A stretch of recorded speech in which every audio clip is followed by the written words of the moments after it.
How's everybody doing? It's the 15th of September. Tactard Ted driving home in the darkness, all spooky ooky and shit. So folks, what do we have to talk about? Well, I actually tried to make this video yesterday during the hours of daylight, and there was a lot of nonsense going on, and I just couldn't seem to get it right. So here we go. I'm gonna do it. I'm gonna tell you I told you so. I told you that we were looking at a change in the way Russia was conducting their special military operation. And I'm not even going to get into all the rumors that everybody's been going through the last few days about, oh, it's going to be total mobilization. We're going to put everybody together. We're going to unleash the entire war effort of the Russian Federation against the Ukrainians, and we're going to squash them like bugs. And then other people said, no, they're going to move it into an anti-terrorist operation because the Ukrainians been shelling the Zaporozhye nuclear power plant, and they've been actually lobbing shells at civilian cities inside Russia, not military infrastructure, but civilian cities. These are actually war crimes, folks. Real, legitimate war crimes. You're inflicting casualties upon non-military targets. You are targeting civilians, their houses. No way to get around that, folks. There is not. Well, also, I guess one of the big news items today is that in Kryvyi Rog, Zelensky's home city, the Russian Federation destroyed a dam, a reservoir there that supplied water to the city. Now, this turns out to be a 3-for-1 deal, because as soon as they took out that dam,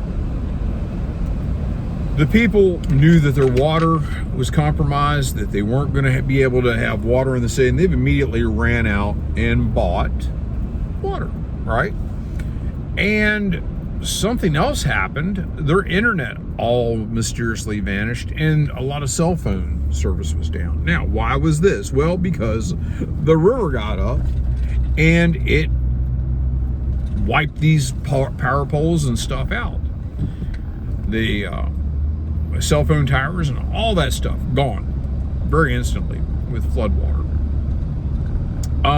Also, the Kryvyi Rog thermal power plant gets their water from that reservoir.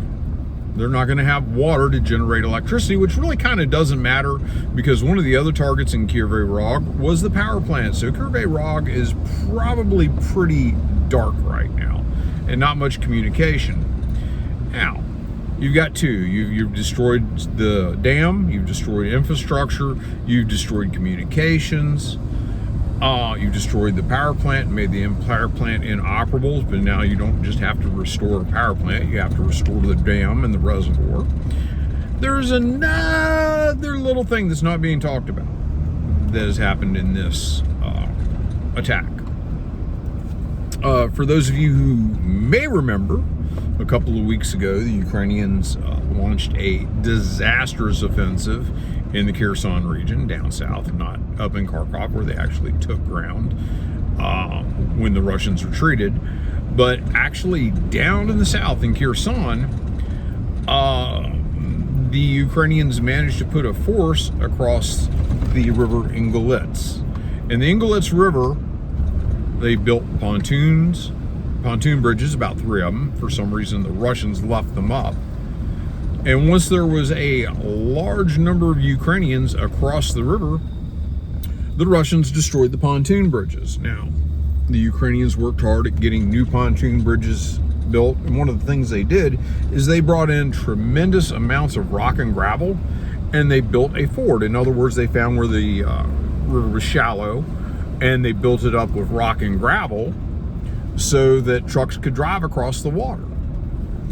And as long as the river's not running fast and everything sets tight and you aren't actually blocking the water, well, the chances are the fort is going to survive pretty well, and it's going to be really, really hard to bomb from the air because it's partially submerged. And unless you see vehicular traffic going across it, you're probably not even going to be exactly sure where it is. Well, guess what happened? The dam is on the river Inglets, and floodwaters came down, and the pontoon bridges that were replaced went bye-bye, and also the rush of water have destroyed the ford. The water was up about 2.5 meters. You're talking 7 to 8 feet above where it normally should be. And this is causing the ford to be gone bye-bye. So the Russians apparently have targeted infrastructure. They're targeting all the things that people normally do in a war. They're loosening up some of the rigidness that they've approached their special military operation with. They're fighting a little more like we fight, and like most people fight a war. They're actually now taking off the gloves and going after infrastructure. Now, something else that has occurred today, today in the last day and a half, that is raising some eyebrows. Everybody's crying about wanting a full mobilization. Now, for those of you who don't know what PMC Wagner is basically the Russian equivalent of Blackwater. It's ran by a very, very rich guy who seems to be chummy with Putin, and he provides this private military contract army, which a lot of people think they're very professional and very astute at doing what they do. They have a bit of swagger about them. In fact, they call them the musicians or the orchestra of Wagner, and that's one of their little shtick things when they're doing videos, is to have musical instruments nearby. Wagner has been very, very effective in Ukraine.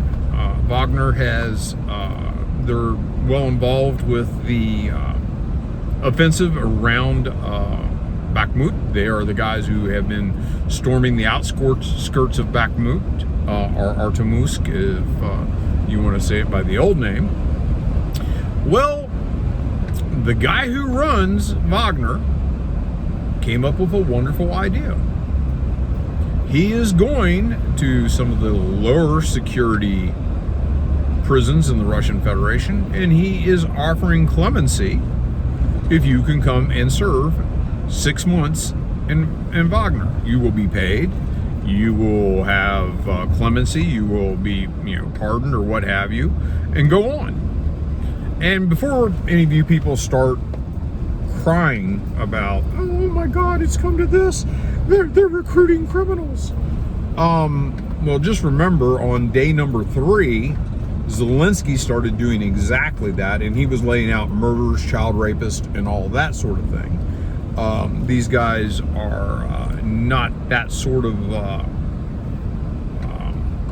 type of individual that they're going to accept into Wagner. They've laid out the standards. They can have drug offenses, but there cannot be any addiction, and they cannot have rapists among them. And it's very interesting. They said, we're going to do on-the-spot interviews, and they're taking guys not younger than 22 and not older than 50. They will take people under 22 if they get a letter from that person's relatives saying that, yeah, hey, we understand he can go. Or if you're over 50, you've got to be able to pass some sort of a fitness test or show that you're still strong and physically fit. And supposedly, we'll see if this pans out, but there has been overwhelming support. And of course, the Russians are throwing around right now numbers that I find too high to believe, that there are over 400,000 folks. I find that a little over the pale.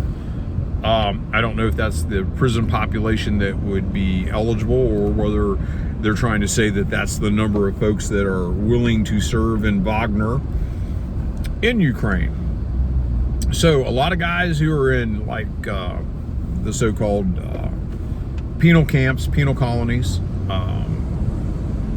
If they don't like being locked up, they do 6 months with Wagner, and they walk. They're restored. And if they're good at what they do, they may very much have the opportunity to stay there and make the money that the military contractors of Wagner make. And I just find that interesting, that Russia is finding a way to continue this war on the cheap without conscripting their people, without bringing their conscripts to the front, without doing a full mobilization. And it was interesting, I heard, I believe it was Alexander McCoris, I believe he or somebody else was saying that they felt that a general mobilization would actually be harmful to the Russian economy right now. So it would make sense that if Putin and the Kremlin are hearing the same thing, that they're probably not going to have a major conscription. They're probably going to go about doing what they've been doing and hoping for the best, and basically continuing the operation. One of the things that a lot of folks don't understand is the map. The map is not what drives the Russians. Once again, we'll go back to and you're probably tired of hearing it, but what Putin set forth, that the three objectives were demilitarization. Oh boy, ain't that bad. The three objectives that Putin put forth are demilitarization, denazification, and the liberation and protection of the people of Donbass. So, areas up and above Kharkov, not so important. But the number of troops that you can lay artillery on and sucker them into a trap, collapsing bag defense, whatever you want to call it, that fits in with the aims of the special military operation. The only way it can be better than destroying the Ukrainian military and their equipment is if you happen to be able to destroy Right Sector or Azov or Adar or any of the other neo-Nazi formations that serve in the Ukrainian forces. So what you need to understand is, while Zelensky is all driven about territory, the only territory that's really driving anything with the Russians is Donbass. Donbass and Crimea. Crimea is Russian. They aren't giving it back. There's no chance they're going to give it back, and they're not going to give it up. So this pipe dream of Zelensky that he can somehow have an offensive in Ugledar and push into Mariupol, cut the Russian forces in half. Well, this is a pipe dream. It's not going to materialize. Basically, everybody all talks about the Russians fleeing, the Russians doing this. I'll tell you what, I don't see video of the Russians fleeing. You know what I do see? An awful lot of video of dead Ukrainians. Awful lot of video of destroyed M113 personnel carriers that we gifted the Ukrainians. I see videos of destroyed T-72s that the Poles gifted the Ukrainians. I see a lot of dead Ukrainian soldiers. I've seen new video where a Ka-52 gunship took out another HIMARS launcher. They're running low on those things. And it's interesting, the Russians report it, the Russians show video of it. It never makes it in the Western media. You guys aren't seeing this. It's out there. You're not seeing it. And yet the Ukrainians come out and they say, well, we have this, we have that. And it's not showing up. The video is not there.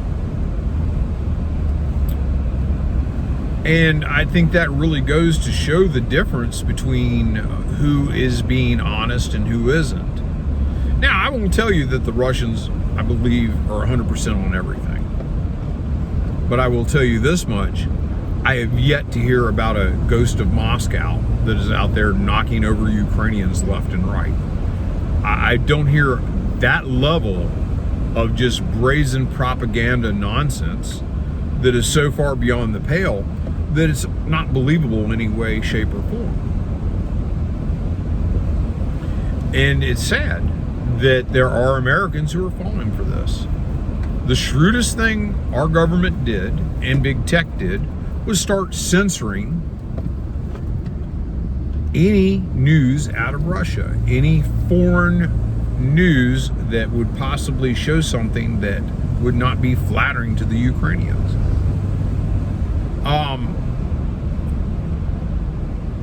You don't have to be truthful if you can control what people see. There is no competing truth. There is no competing truth with what our news is showing us, because our news reporters in the West do not go to the field in Ukraine. No, they sat in rear areas, nice and safe and getting fat, while the Ukrainian government comes out and spoon feeds them everything they want people to say. Spoon fed, 110%. And do you think the Ukrainians, the same people who gave us the Martyrs of Stake Island, the same people who gave us the Ghost of Kiev, the old pensioner who shot down a fucking fighter jet with his shotgun, do you think those folks are going to be honest with you when they screw the pooch? They're not. They're not. I would tell you right now, the one thing that should have everybody who are Ukrainian fanboys, or even the Ukrainians themselves, very, very uneasy, is the fact the Russians are being really quiet right now. You know, we see Putin the day while this whole success of the Ukrainians taking the positions that the Russian army abandoned or pulled back from, Putin's relaxed. Putin's on camera. He doesn't look like he's tense. He doesn't look like he's falling to pieces. You know, I see all these fun reports that are showing up in the Western media about how much angst that Putin has, how upset that he is. Don't see it. Don't see it. And I keep hearing about, well, he sacked this person, he sacked that person. Maybe he did. I will tell you this much. I know that during World War II and during subsequent wars, the United States military has sacked generals for one reason or another. Even very, very famous war hero, iconic war heroes like MacArthur. You know,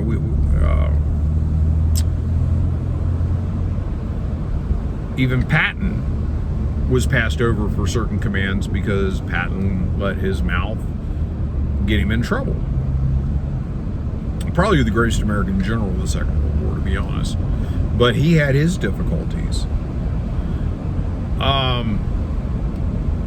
But the Russians are quiet, folks, and I think you need to understand that when they get quiet, they're up to something. And I don't mean that in a negative way, and I don't mean all those sneaky damn Russians. I think that we need to be watching very carefully what goes on, because I've made this comparison more times than I care to mention. What I see going on with the Ukrainians are the same sort of things I saw going on with the Germans in the Second World War. The Ardennes offensive, a stunning offensive that threw the American army back. And the next thing you knew, they were going to be moving on to Antwerp. They were going to cut the Allied forces. They were going to drive onto the sea, and it was going to be terrible. And of course, that didn't happen. After a week, it started to sputter and faded out. And if anything else, they lost a lot of people that they would have been better off to use in defensive positions. If some of the scuttlebutt I'm hearing is true, a lot of those folks who took part in the northern Kharkov region were troops that were pulled out of the center in Donbass, which may also explain why Wagner and all these other units are grinding forward steady as always in the center in Donetsk and Donbass. And the Ukrainians have made several very spirited attacks to try to recapture Liman, and have made attacks all up and down because they think momentum's on their side, and they don't realize that the Russians have now strengthened and shortened their lines and have massed their troops in defensive positions. And if these folks that were doing the attacking on the Ukrainian side turn out to be defenders from Kramatorsk or Bakhmut or Slavyansk, the Ukrainians have just weakened their lines. They are throwing folks into a cauldron where they don't need to be. So it's going to be interesting to see how this plays out. I will tell you that, and I made this prediction more than once, I don't believe Putin's in any hurry. Time is on Putin's side. Not only is he going to be able, quite possibly, to destroy in detail the Ukrainian army, but he's got a very good chance to cause unrest and upheaval in the governments that are sponsoring him. And we're now into 3 European leaders that have had to go with Sweden, and I really doubt that Sweden will continue to pursue NATO membership. But yeah, the leader of Sweden has just said, done, out of here, gone. Leader of Britain, gone. The leader of Italy, gone. Who's next? Who's next? It's going to be interesting to see, folks. And the unrest is growing. Nobody wants to give up their life for Ukraine. Nobody wants to have to be able to choose whether they want food or to be warm for Ukraine. Especially when you get the way that a lot of these Ukrainian refugees are treating their host. And there are a lot of stories about these Ukrainian refugees not being very gracious. Wow, isn't that terrible? I'm all sorts of tongue twisted this morning. Gracious. Graceful.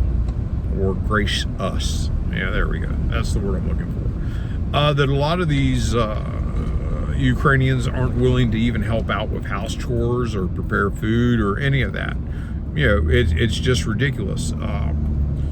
This continues on and on and on. It happened, there was another article in the British media from a British lady who let some refugees into her home, and it was just a very parasitic relationship.